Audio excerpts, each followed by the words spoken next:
నమస్తే అండి, welcome to the KR news. నేను మీ సురేంద్ర. అందరూ ఎలా ఉన్నారండి? బాగున్నారా? ఏమండి, ఈ మధ్యకాలంలో అయితే సానుభూతి సానుభూతి వైఎస్ఆర్సీపీ వాళ్ళు సానుభూతి ఎక్కువగా చెప్తున్నారు. అబ్బా, నేను 2 సార్లు ఓడిపోయాను, ఒకసారి నన్ను గెలిపించండి. 3 సార్లు ఓడిపోయాను, నన్ను ఒకసారి గెలిపించండి. అయ్యా, ఒక్కసారి అవకాశం ఇవ్వండి. ఇదే వైఎస్ఆర్సీపీ వాళ్ళు ఇప్పుడు రీసెంట్గా ట్రెండ్ అనమాట. ఈ ట్రెండ్ అనేది ఈ మధ్యలో కాకినాడ ఎంపీ అయితే చల్మా శెట్టి సునీల్ గారు అయితే ఈ మాట వాడుతున్నారంట. నేను 3 సార్లు ఓడిపోయాను, ఈసారి నాకు అవకాశం ఇవ్వండి.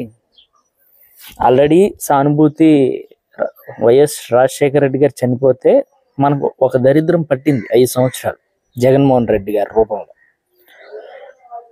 ఆ దరిద్రాన్నే ఇంకొక 40-50 రోజుల్లో పోతే అమ్మయ్య ప్రశాంతంగా ఉంటాం అనుకుంటే,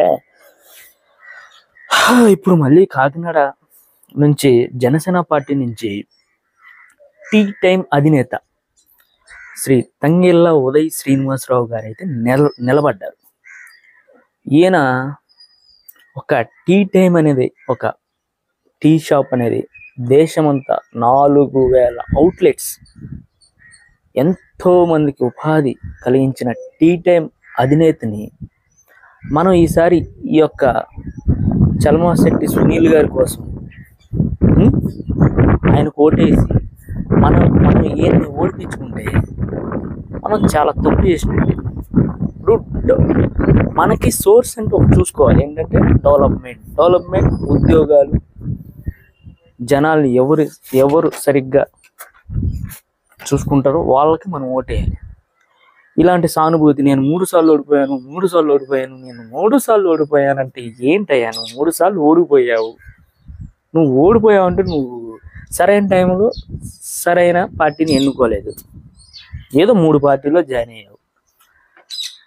ఏమైనా చేసావా? జనాల కంటే ఏం చేయలే. ఏదో నేను ఓడిపోయాను అంటే ఎవరయ్యా నీకు ఓటేసేది? ఈ పర్సన్ పాపం ఎంతమందికి హెల్ప్ చేశాడు నీకు తెలుసా? నువ్వు సానుభూతితో ఈసారి నాకు ఓటేయండి.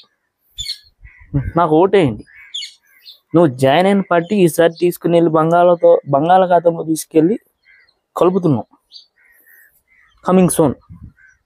అలాంటి పార్టీలో నువ్వు ఈరోజు పోటీ చేస్తా నాకు ఓటేయండి అంటే ఎవరు ఓటేయరమ్మా? తూర్పు తిరిగి దండం పెట్టుకో. ఎందుకంటే ఈసారి పక్కాగా అక్కడ 2 లక్షలు 3 లక్షలు మెజార్టీ తోటి తంగెళ్ళ ఉదయ్ శ్రీనివాసరావు గారు అయితే గెలవబోతున్నారు. అంతేగాని నేను 3 సార్లు ఓడిపోయానంటే ఈసారి నంబరు స్వామి. జై జనసేన, జై హింద్.